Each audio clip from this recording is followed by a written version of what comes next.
Diretso na tayo sa steering. Ayan, mga fire extinguisher. Alam mo natin, nag-BT ka naman eh. Nagamit kayo ng ganito. Di ba nagpandun, nag-execute ng mga fire sa BT.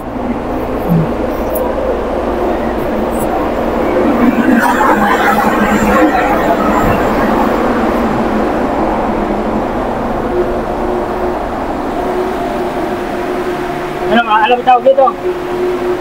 Anong lugar to? Steering wheel, sir. Ha? Steering wheel sa... Hindi. Steering wheel, nasa branch ang steering wheel. Emergency, sir. Ang steering motor yan. Ayan ang motor niya. Steering motor. Yung machine niya, machine.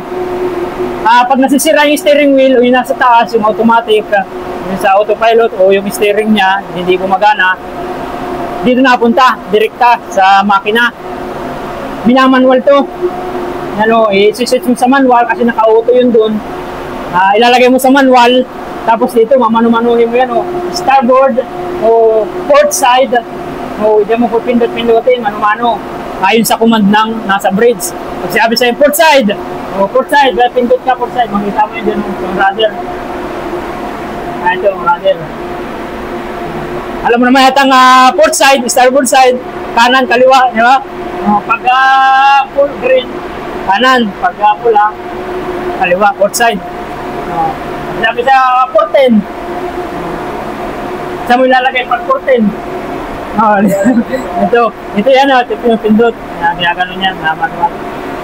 Sa iba naman, ang style sa iba, hindi pindot. Kinapan, may parang stick siya, stick. Ginaganon. Tuldok-tuldok ka. Tusok-tusok. Dito, pindot-pindot. Pag every 3 months, may steering drill tayo. Makita mo dito, mamanu-manuhin yan. Ayos na.